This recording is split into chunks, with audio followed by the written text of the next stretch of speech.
Salut à tous, cette vidéo fait suite à ma précédente vidéo sur la dématérialisation, dans laquelle je parlais de l'importance des supports physiques pour moi, et aujourd'hui nous allons justement nous attarder sur la différence entre ces différents supports physiques, leurs avantages, leurs inconvénients, aussi bien sous l'aspect esthétique que l'aspect technique. Mais effectuons tout d'abord un petit voyage dans le temps, car c'est en 1970 que la VHS débarque dans nos salons. Bon, je n'étais pas encore né, mais je l'ai connue enfant cette VHS, et je peux vous dire qu'elle était solide.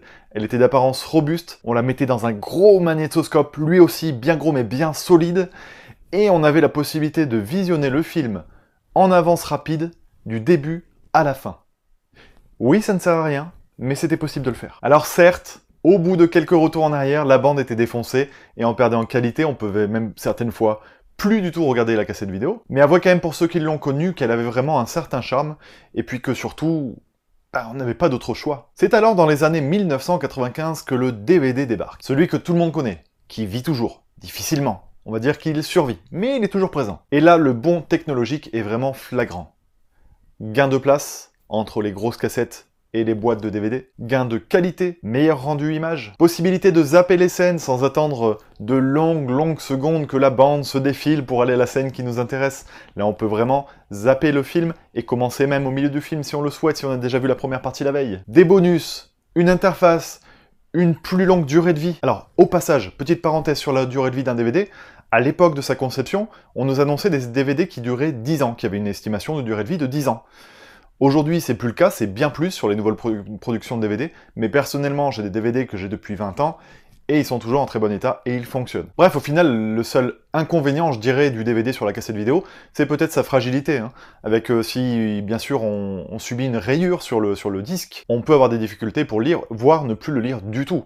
Et en ça, il est quand même très fragile. Si on le laisse en dehors de la boîte et qu'on le laisse traîner sur une table, c'est fini. Mais je pense pouvoir dire sans mal que le DVD a mis malgré tout le monde d'accord. Et alors que le DVD gagne le cœur des consommateurs, c'est à peine 10 ans plus tard, en 2006, que le Blu-ray investit nos rayons. Sauf que, rapidement, beaucoup d'échos négatifs se font entendre. Inutile, de même qualité que les DVD, complètement dispensable. Bref, qu'en est-il réellement du support Blu-ray ? C'est la question à laquelle je vais essayer de répondre tout de suite. Allez, c'est parti, rentrons dans le comparatif entre le DVD et le Blu-ray. Commençons par l'aspect esthétique. Le DVD. On peut dire que son aspect est plutôt harmonieuse. On a une jaquette, un aspect, c'est uniforme. Contrairement au Blu-ray qui, lui, a un contour bleu qui déjà ne peut pas plaire à tout le monde, n'est pas du goût de tout le monde. Et forcément, du coup, l'image est plus petite. En plus, bien souvent, on a des petits bandeaux comme ça qui viennent un peu gâcher la fête. Et donc, on a un visuel un peu moins harmonieux. En revanche, on a forcément un point négatif pour le DVD, c'est que il est plus gros que le boîtier Blu-ray, et du coup, on gagne de la place à faire une collection Blu-ray comparée à une collection DVD qui peut très vite remplir une étagère. Alors au niveau de l'aspect physique, point positif du Blu-ray, on a une variante au niveau du visuel. On a le Blu-ray Steelbook, qui lui est en métal, qui est joli, qui fait vraiment œuvre, alors de par son poids déjà, et puis de par son visuel, parce que là, la finition est vraiment impeccable.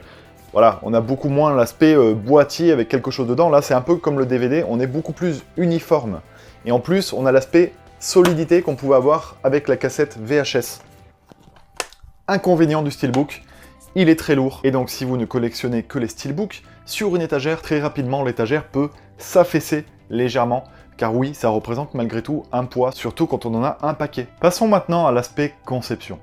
Un DVD a une capacité de stockage moyenne de 5 Go. Un Blu-ray, lui, a en moyenne une capacité de stockage de 50 Go. Le Blu-ray est lu par un laser bleu qui est plus fin, et du coup, il permet de graver davantage sur la même dimension de disque, ce qui augmente donc énormément sa capacité. Logiquement, le Blu-ray se voit donc agrémenté de davantage de bonus, davantage de sous-titres. Important de signaler également que le Blu-ray tient sur un seul disque, une seule galette. Vous voyez, il n'y a qu'une face de lecture. Ce film, par exemple, Il était une fois la Révolution de Sergio Leone. Sur le DVD, on est obligé de retourner le disque et de lire la fin du film dans son lecteur, puisque le film ne tient pas sur un seul DVD. Il y a tellement de contenu que ça ne tient pas sur le DVD, donc on est obligé, on se retrouve avec ce qu'on appelle un DVD à deux faces. Donc voilà, ça peut être un inconvénient malgré tout de se retrouver en plein milieu du film à devoir se lever pour retourner son CD. C'est un peu comme si on regardait un film à la télé et qu'il y avait une pub au milieu. Qui aurait l'idée de faire ça, honnêtement? Passons donc maintenant à la qualité, c'est ce qui nous importe finalement le plus. Le DVD délivre une image de 720 par 420 pixels. Le Blu-ray, lui, délivre une image de 1920 par 1080 pixels. Alors vous allez me dire, oui, mais d'accord, mais c'est quoi un pixel? Parce qu'au final, ça nous parle pas ton chiffre. Eh bien, les pixels, ce sont les tout petits points qui composent une image. Un petit peu comme celle que vous êtes en train de regarder, là, sur votre ordinateur ou sur votre télé, peu importe, même sur un smartphone. Les points sont en réalité un croisement, en fait, de lignes horizontales et de lignes verticales. Quand on parle donc de 1920 par 1080 pixels, pour un Blu-ray, en réalité, il y a donc 2 millions de pixels, 2 millions de petits points qui composent l'image. Ça, c'est une image délivrée par un Blu-ray. Il y a donc beaucoup moins de petits points délivrés sur l'image d'un DVD. Et plus il y a de pixels sur une image, bien sûr, plus elle est définie, plus il y a de détails. En plus de la qualité de l'image, il y a une différence également dans la qualité de son, avec une possibilité de plusieurs canaux de sortie. Quand vous avez un Blu-ray, ça va jusqu'à 7.1. Ça, c'est bien sûr si vous avez un home cinéma ou des enceintes. Et le son sera de meilleure qualité s'il est bien traité. Alors au final, le Blu-ray semble tellement meilleur. Pourquoi cette méfiance autour du Blu-ray? Pourquoi cette crainte des consommateurs? Des Blu-ray sont-ils vraiment de qualité identique à celle des DVD qui sont sortis? Eh bien, je vais vous répondre à cette question et ça tient compte principalement de 3 paramètres. En 1, la qualité de diffusion d'image de votre écran. Et c'est très important, puisque si un Blu-ray délivre une image de 1920 par 1080 pixels, mais que votre écran, lui, délivre à une résolution inférieure, c'est-à-dire par exemple il peut être de 1280 par 720 pixels, à ce moment-là on n'a que du HD et non du Full HD, et bien forcément la qualité du Blu-ray est diminuée. Vous ne pouvez pas bénéficier de tous les avantages du Blu-ray. Alors imaginez si vous le visionnez sur un écran encore plus lambda, sur une télé classique, avec une résolution encore moins importante. Aucun intérêt dans ce cas-là d'avoir un Blu-ray. Il faut, pour lire un Blu-ray dans les conditions optimales, un écran Full HD, c'est-à-dire que l'écran lui-même a une résolution d'image de 1920 par 1080 pixels. Et on parle bien de Full HD et non de juste HD. Vérifiez donc quand vous achetez un écran. De toute façon, à ce jour, les nouveaux écrans qui sortent, il n'y en a plus beaucoup qui ne sont pas en Full HD. Et forcément, pareil pour le son. Si vous avez que les sorties, les enceintes de la télé pour le son, vous n'allez pas voir la différence, mais vraiment pas, entre le Blu-ray et le DVD. On voit la différence à partir du moment où on a un home cinéma ou une barre de son ou de bonnes enceintes. En deuxième point, très important, la taille de votre écran et la distance à laquelle vous vous placez par rapport à votre écran. Rappelez-vous, un Blu-ray a une image beaucoup plus définie, il y a beaucoup plus de pixels, sauf que si votre écran est petit, l'image est donc réduite.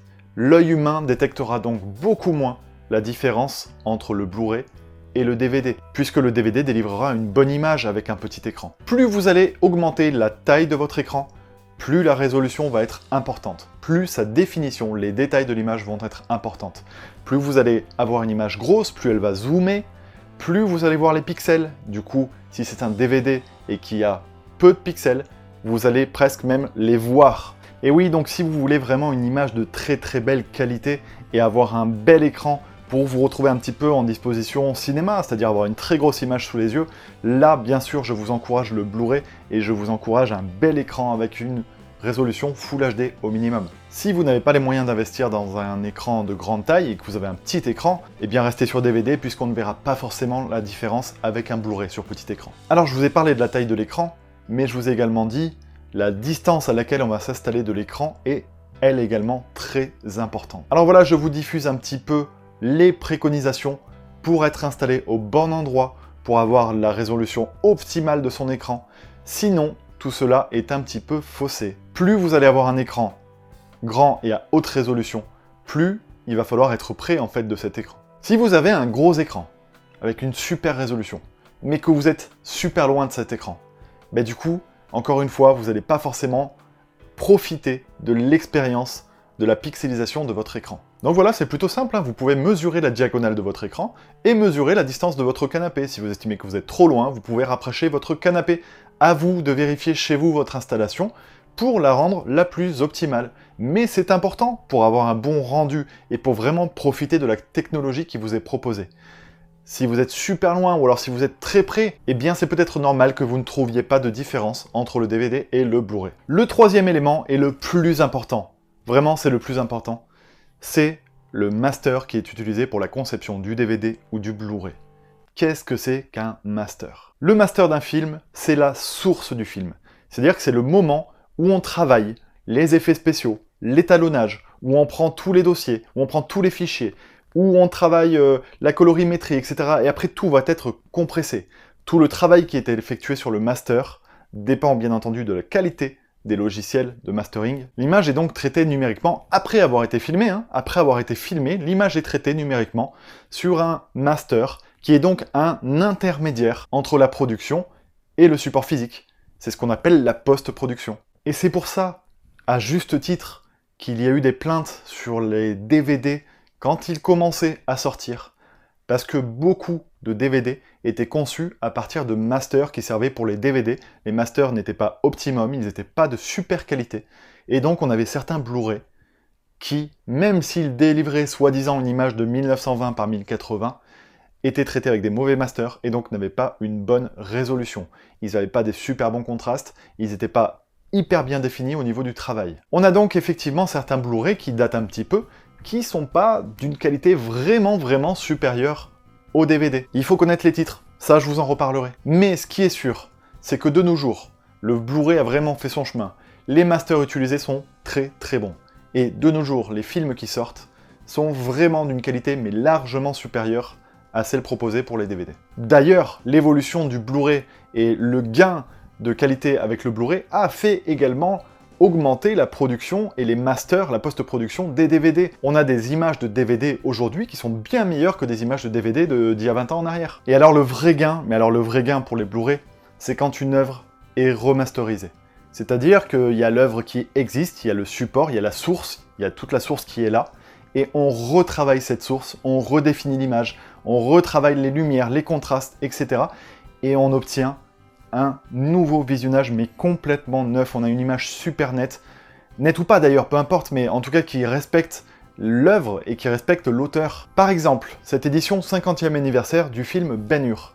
Eh bien, la Warner a investi plus de 1 million de dollars pour faire une nouvelle édition du Blu-ray, et donc pour proposer une nouvelle post-production et améliorer son œuvre. L'image du DVD va être un petit peu pâle, va peut-être fourmiller à certains endroits, les contrastes vont pas être très appuyés, l'image va trembler, on va même avoir peut-être certaines taches, et bien sur le Blu-ray, on se retrouve avec une qualité impeccable. Pareil pour le film E.T. ou Les Dents de la Mer. Même Spielberg lui-même a été époustouflé par le rendu de ces films, par le rendu de la remasterisation. Je vous assure que quand on est amateur de cinéma comme moi, on redécouvre vraiment des œuvres en les voyant en Blu-ray, notamment pour ceux qui ont été remasterisés, et on se prend une grosse claque dans la gueule, on a l'impression que le film n'a pas pris une ride, alors qu'en réalité il a 30 ans, parfois 40, parfois même plus, et l'image est impeccable. Donc, vous les jeunes là qui me regardez, qui vous dites à chaque fois « Ouais, mais je regarde pas les anciens films, parce que l'image est pas bonne, parce que ça m'intéresse pas, etc. » Eh bien, vous avez tort, et vous devriez vous intéresser justement aux remasterisations des Blu-ray. Pour conclure sur la différence entre le DVD et le Blu-ray, j'ai envie de dire que, depuis que j'ai goûté au Blu-ray, honnêtement, j'arrive plus à faire marche arrière. Parce qu'il y a vraiment un gain, un réel gain qui est apporté. Alors, il y a eu des erreurs, parce que comme d'habitude, dès qu'on sort une nouvelle technologie, eh bien, on se précipite et elle n'est pas toujours bonne à sa sortie. Donc le Blu-ray, au début, c'était pas vraiment ça, et les gens avaient vraiment raison de râler, surtout quand on voyait le prix du Blu-ray. Ah tiens, j'en ai pas parlé dans les avantages et dans les inconvénients. Forcément, les avantages au DVD, c'est qu'il est bien moins cher que le Blu-ray. Par contre, plus ça va, plus on se retrouve là avec des offres où les Blu-ray passent à 7 €, ou même parfois un peu moins. Il y a de plus en plus d'offres comme ça, les Blu-ray sont de plus en plus accessibles. Au final, c'est pas le support Blu-ray qui évolue, mais bien la technique pour le concevoir. Mais sa qualité est de plus en plus bonne. Donc voilà, j'ai envie de dire que si vous avez envie d'investir, si vous avez les moyens d'investir dans un bel écran, ça vaut vraiment le coup, pour le coup, d'avoir un bel écran, au minimum Full HD, avec un lecteur Blu-ray, et des Blu-ray derrière. Vous allez vraiment constater une différence. Bien sûr, ne prenez pas un écran trop petit. Et donc, si vous voulez des conseils à ce niveau-là, n'hésitez pas à venir m'en demander dans les commentaires. Bon, on commence à s'habituer au Blu-ray. Et là, débarque le 4K. Et là, on se dit, mais c'est pas possible. J'ai déjà des Blu-ray avec une image optimum, et on m'annonce en fait que mon Blu-ray c'est de la merde, qu'il y a quelque chose qui débarque avec une bien meilleure résolution. Qu'est-ce que ça vaut, les Blu-ray 4K? Eh bien, les Blu-ray 4K délivrent une résolution de 4096 par 2160 pixels. Donc c'est beaucoup plus que le Blu-ray. Jusqu'où va-t-on aller? À quel moment va-t-on s'arrêter? Tout simplement quand l'œil humain ne distinguera pas la différence. Là vraiment, on tombe un tout petit peu dans l'excès. Alors, est-ce que la différence est visible? Encore une fois, Si on a un écran vraiment grand, oui, on verra une grosse différence. Encore faut-il avoir un écran 4K et un lecteur 4K. Mais ce qu'il est important de savoir, car comme pour le lancement du Blu-ray, le lancement du 4K se fait de la mauvaise façon, beaucoup trop rapidement et sans le travail ni l'argent qui va derrière. À savoir que 90% des masters actuels dans l'industrie du cinéma, j'ai bien dit 90%, sont en 2K. Alors oui, c'est mieux que le Blu-ray, un petit peu mieux que le Blu-ray, mais ce n'est pas du 4K. 90% des Blu-ray, alors plus ça va aller dans le temps, bien sûr plus cette statistique va diminuer, mais pour l'instant c'est le cas, 90% ne sont que masterisés en fait en 2K. C'est-à-dire avec une image de 2048 par 1080 pixels. Et ce qu'il est très important de rajouter, je vous ai parlé du master, du fichier source qui était travaillé pour ensuite être disponible sur une galette, sur un support physique. Mais il y a la façon de tourner le film, la capacité des caméras avec lesquelles sont tournés le film. Certains films, par exemple Pacific Rim, a été tourné en 5K.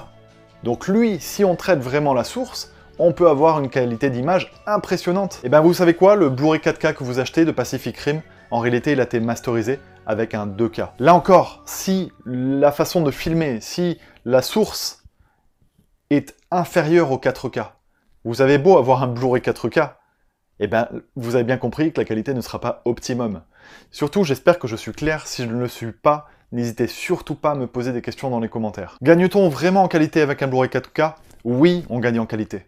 Est-ce vraiment important? Pas vraiment. En tout cas, pas pour l'instant.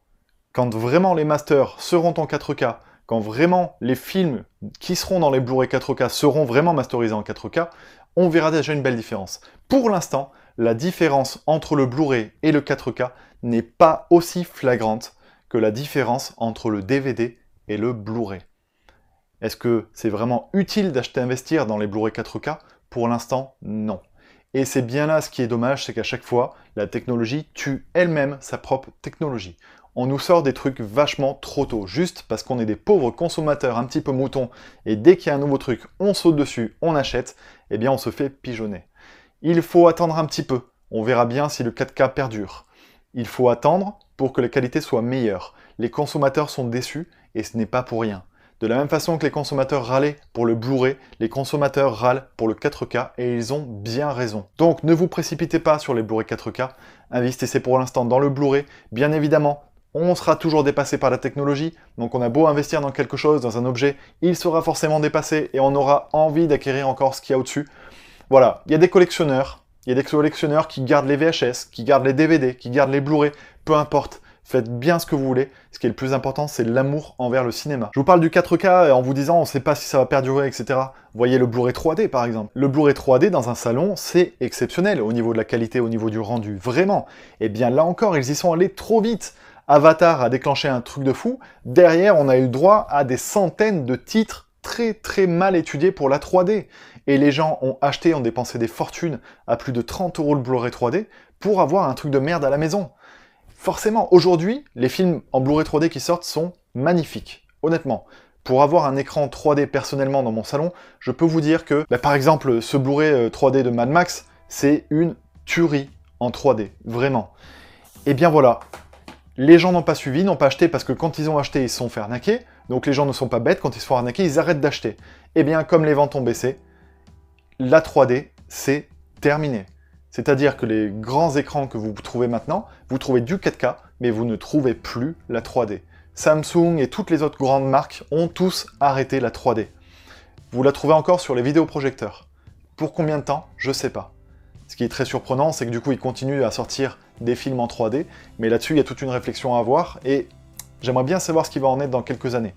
En attendant, pour l'instant, la 3D est morte dans les salons. Dernière petite question à laquelle j'aimerais répondre, et puis après on en termine avec cette vidéo qui commence à être un petit peu longue, c'est y a-t-il un intérêt à acheter un Blu-ray alors qu'on peut avoir un film en 1920 par 1080 en streaming, par exemple sur Netflix? La qualité des deux supports est-elle la même? Est-ce qu'un Blu-ray en 1920 par 1080 et un film en 1920 et 1080 sur la télé, est-ce que c'est la même chose? Eh bien non. Car il y a une différence de débit.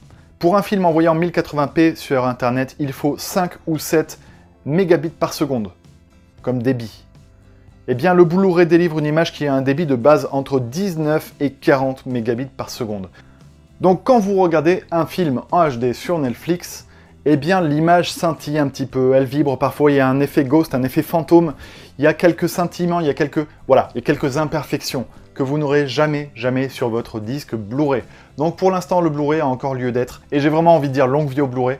J'espère que cette vidéo vous aura été utile, j'espère que vous aurez compris des choses que vous ne connaissez pas. Si jamais je ne vous ai rien appris, eh bien j'en suis désolé. En tout cas, n'hésitez pas à me faire part de toutes vos questions en commentaire, j'y répondrai avec grand plaisir, comme d'habitude. Et puis, on se retrouve dans une prochaine vidéo très rapidement. Allez, à plus, ciao ciao.